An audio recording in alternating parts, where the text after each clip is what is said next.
To explore the origins of the Ferryman trapped inside the Warren's room of cursed artifacts, we can look into the case files that the paranormal couple has documented on each of their encounters with the supernatural. This one is titled The Ferryman, with the words Charon's coins written below above a case number. This is the only direct reference to the entity's true name, Kharon, which comes from Greek mythology. He represents the first example of Greek mythos in the Conjuring franchise, which is known to explore Middle Eastern, American, and even Mexican Central American mythos. Kharon is the son of Erebus, deity of darkness, and Nyx, goddess of night. According to worldhistory.org, the first known depiction of Kharon dates back to 500 BCE on ancient Greek pottery, so I will assume that he was born sometime around then. The name Kharon has been translated by several sources to fierce brightness, which is certainly interesting as the offspring of night and darkness. It may in fact be a euphemism for death, with Kharon potentially being named after the bright light that many people report seeing before death or during a near-death experience. Kharon is an example of a psychopomp, a deity responsible for transporting the souls of the dead into the afterlife. His role was to charter souls across a body of water, depending on which legend you're reading, a river or lake, to drop them off in the underworld realm of Hades, a damp, gloomy, and lifeless domain where all mortals are sent upon death. Referred to as the realm of the dead, it is said that very few mortals could ever leave Hades once they entered. It became tradition for humans to place coins in the mouth of, or in some cases, like the depiction seen in Annabelle Comes Home, over the eyes of the dead in order to pay the toll to cross the river.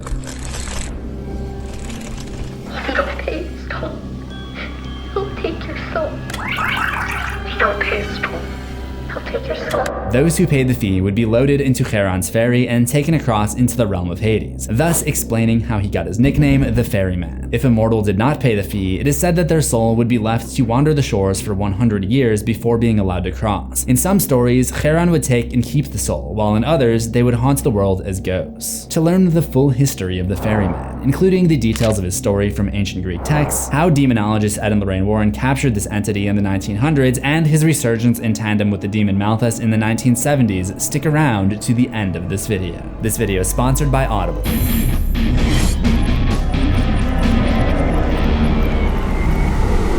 Welcome to another episode of Horror History. Today, I continue my series on the villains of the Conjurverse, albeit with much shorter hair, because some of those videos were filmed during the no haircut era of the pandemic. You couldn't even call me Shaggy in this, it's way longer than his. The Ferryman we are talking about today is the Conjuring universe version seen in the 2019 film Annabelle Comes Home, mixed with some of the mythos that he's based on in that movie. Kharon has appeared many other times in popular culture though, from being a boss fight in God of War Chains of Olympus, to being a silent rower in Disney's Hercules, and even getting his own movie in the 2007 film The Ferryman. To fully understand the Ferryman's journey, let's take it back about 2,500 years into the stories of Euripides, Aeschylus, and many other tragedians of ancient Greece.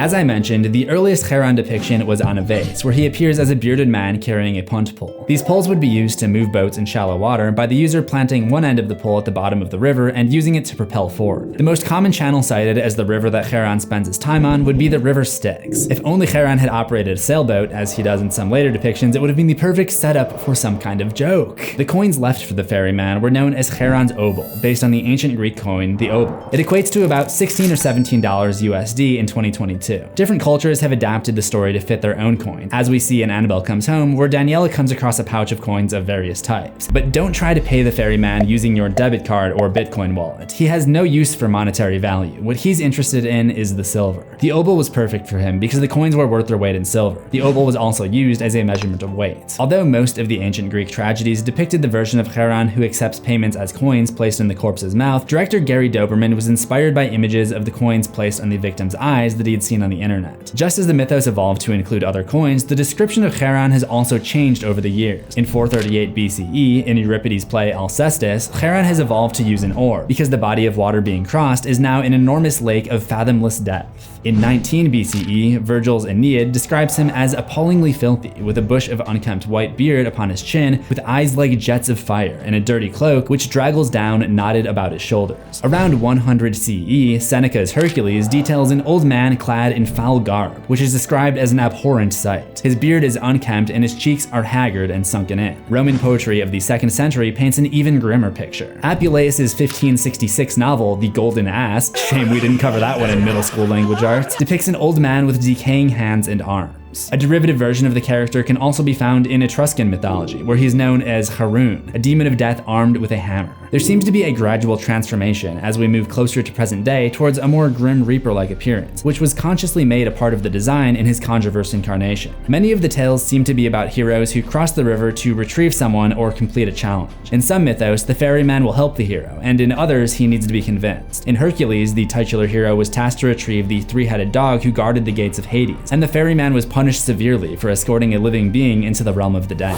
Pinpointing when the Warrens had their encounter with the ferryman is a little bit tricky. They keep a file in their office on the case, and it contains clues that we can use to further determine the history of the mysterious river captain of the underworld.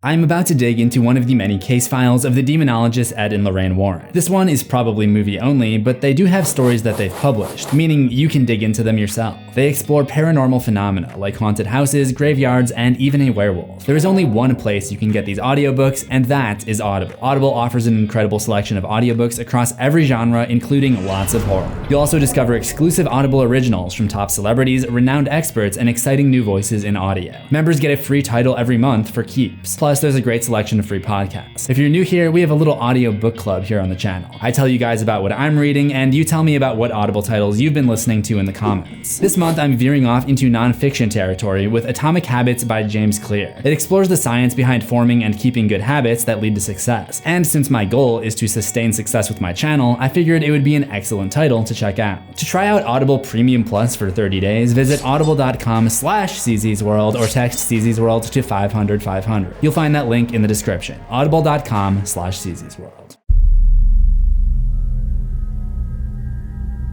The case file on the ferryman shows many old photos, but I think these are photos that Ed and Lorraine collected, not necessarily snapshots that they took themselves. If you look at the clothes that these people are wearing, this guy has a big old Victorian bow tie, and this lady, whose full portrait we see in the behind the scenes content, similarly has a dress that matches what you might see in Victorian times. The bodies are not yet decomposed, so these pictures were probably taken well before Ed and Lorraine were born. Another photo of a candle in the grass next to some runes and what looks like a witch totem is labeled March 1921. Again, a good 5 years before Ed was even born. It's also not clear how this ties into the ferryman. So I think the most relevant parts of this file are this hand-drawn map, which is probably a map of the catacombs that we see the ferryman transform the Warrens' laundry room and office closet into. I don't necessarily think these catacombs are supposed to represent a location from the real world. I was not able to find an example of a catacomb or crypt that has this mineshaft look. But if we want to use a real location just for comparison's sake, I think the catacombs in Milos, Greece, which were said to have been built during the 1st century of the Common Era, makes sense. According to the travel website Greeka, the catacombs are full of labyrinths so that the Romans could get lost in them. This was a way to protect the bodies from their enemies. This site makes sense as a destination associated with Charon, because people would want their loved ones to be buried in a place where grave robbers would not be able to easily steal the ferryman's toll. But I think the image most relevant to the Warrens' investigation is hidden behind the photo of the man with the horseshoe mustache. There's a photo of 2 little girls with their eyes closed. I think these girls may be the younger sisters of the girl who was taken by the ferryman, as explained by the character Daniela. It's this case the Warrens investigated about this girl who was terrorized by something called the Ferryman. Here's a picture of the girl he killed. One of these girls could be the voice on the audio tape in which Ed Warren interviews a young girl about the disappearance of her sister. We hear this tape randomly start playing as Judy Warren's babysitter Mary Ellen is trying to study. He had silver coins for his eyes. She said his light shows you the way to the land of the dead. Just want to find my sister. When did she first see him? Not long before he took her. She said she'd wake up and he'd be in our room, watching her sleep. The night she was missing, we both woke up to a noise. It sounded like a clown rolling on the floor. She told him to leave her room, so I did. She never came back. I went to look for her. It ended up in a long hallway, filled with coffins. Last night, I woke up to a noise. Not a coin being dropped. It was like he was calling me. Have you ever seen the ferryman? If you don't pay his toll, he'll take your soul. It sounds as if the ferryman broke one of his rules and came after a girl who is still alive. We don't really get enough info to make a definitive conclusion about why he does this, but I came prepared with a theory. When I explained the history of the ferryman's various depictions in culture across time, we saw the deity becoming more and more Grim Reaper-like, with the Annabelle Comes Home version sporting a nose indent like you would see on a skull and wearing something similar to the Reaper's cloak. If we look at versions of a Grim Reaper in other cultures, a common theme is that interfering with death's design can result in death. The big one that comes to mind is Final Destination Destination, where certain characters have clairvoyant visions allowing them to escape their death, but death continues to come for them in other ways until they succumb. I actually did a horror history episode on death in Final Destination if you're interested. In Japanese culture, gods of death are known as Shinigami, and there's a fantastic series about them known as Death Note. In Death Note, if one Shinigami tries to extend the life of a human whose lifespan is expired, that Shinigami will die. This is the only known way to kill a Shinigami. Perhaps one of the sisters somehow saved the life of the older sister who was supposed to die and is now being punished. There's nothing in the movie to back this theory up, but it seems like this may have been the original idea based on the content of this deleted scene. In it, Mary Ellen explains that when she was 5 years old, she got really sick and almost died. Yeah, I came so close to dying. I didn't feel anything. And she is actually the only character in the movie that the Ferryman goes after. I think he's targeted her because she was supposed to die when she was 5 years old, but perhaps because the Warrens had already captured the Ferryman inside this coin pouch, he was not able to take her from the land of the living, until he was released. It all started in 1968. The Warrens had just investigated the case of a supposedly possessed doll named Annabelle, and they decided to take the doll and keep it in their cursed artifact room for safekeeping. On the way home, their car broke down outside of a cemetery, and they discovered that other spirits were drawn to Malthus, the demon bound to this doll. It's the doll, Ed. It's a beacon for other spirits. The doll sat in this case until 1972 when the Warrens were away for an evening and Mary Ellen was babysitting for Judy. Her friend Daniela came over and snuck into the locked room, hoping to find a way to contact her father on the other side. In doing so, she touches everything, including the coin pouch that the Ferryman was bound in. Malthus tricks Daniela into opening the Annabelle case and she leaves without properly locking it, so the demon simply leans the doll forward against the glass in order to escape. Because the demon is a beacon for other spirits, every spirit locked in that room is drawn to Malthus, who presumably provides them with the power to get out of the room and terrorize the house. The Ferryman lures Mary Ellen into the Warrens' office using the sound of the interview tape from their investigation on him. She hears a coin drop as one of the coin-eyed spirits seen in the photograph appears in the room behind her. She goes back to the hall where another coin rolls down the stairs and lands at her feet. She picks it up and examines it to find several slashes across the surface, as if something very powerful had scratched at it repeatedly, hard enough to do physical damage. The Ferryman continues to roll his precious coins in her direction, sending her on a path to the source. When she reaches the kitchen, an almost insectile hissing sound directs her attention to the laundry room.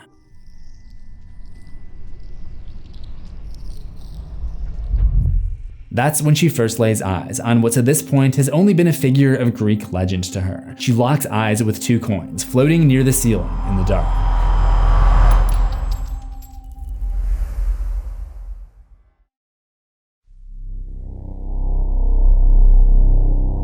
The positioning of the Ferryman, seemingly perched on the ceiling, is something that we've seen before in the Annabelle spin-off movies. On multiple occasions, Malthus has climbed around on a ceiling before pouncing down on his prey. For this reason, I would assume the Ferryman seemingly performing the same ceiling hang trick here is a result of influence by Malthus, whether Malthus simply taught him how to do it or took hold of him in the same fashion we saw the demon Valak take hold of the old man Bill Wilkins in The Conjuring 2. In any event, Mary Ellen is able to defend herself by shining her flashlight at the coins, causing the Ferryman to disappear and the coins to fall to the ground. Her flashlight dies, and she picks up one of the coins to examine it, but as she does so, the Ferryman rushes forward right in front of her. Coins once again cover his eyes, and we get a good look at his dark, dry-looking face. Mary Ellen screams and tries to run for it, but she's knocked to the ground by a supernatural force, then air-yeeted back into the darkness. She's only able to stop herself by grabbing onto a doorframe for dear life. At this point, the Ferryman's powers seem to be the standard set of abilities seen on most paranormal entities in the Conjurverse. Ability to move around quickly, climb on walls and ceilings, interact with technology, become invisible, and of course, yeet people and objects seemingly out of thin air while invisible. But his next move is not something we've really seen from the other creatures. The Warrens' laundry room is instantly transformed into the Catacombs, and spirits with token eyes appear in coffins on each side of him as he raises a warm, dim lantern up around his face. Like the illusion Daniela experiences, where she appears to be stabbed by a knife, this room transformation is only visual, and the house would return to normal after Mary Ellen's flashlight comes back to life and she shines it in Kharon's direction. The Ferryman retreats into the closet in Ed and Lorraine's office, but not before retrieving the Annabelle doll, which the girls would need to return to its case to have any hope of stopping the horrors wreaking havoc around the house.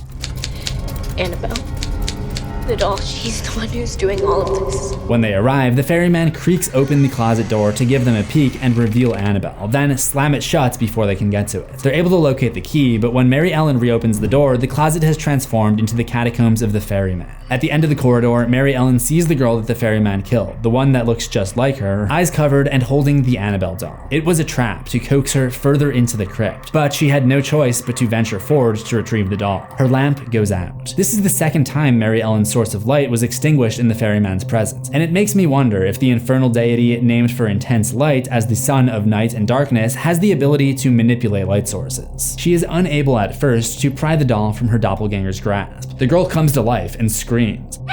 Although we don't know exactly how Mary Ellen got a hold of the doll, she is able to grab it and throw it forward to Judy, and she's only able to scream for her to go. After Judy and Mary Ellen try to return the doll, Malthus uses its power to prevent them from closing the encasing, and the ferryman, along with the other spirits released into the house, close in on them. But with Daniela's help, they're able to close the door, and the ferryman and all of the other threats that Malthus released that evening were contained once more. The evil has been contained. Could we see the ferryman return in another Conjurverse movie? I mean, maybe. He's technically, still there. If Malthus gets out again, anything could happen. But no, let's be real, it's not gonna happen. To fully understand the lore behind Malthus and the rest of the evil deities in the Conjurverse, you need to click on that playlist on the left. But first, remember to subscribe to CZsWorld for new horrors every week, ring the death bell and select all notifications, and I will see you in the next video. Assuming we both survive.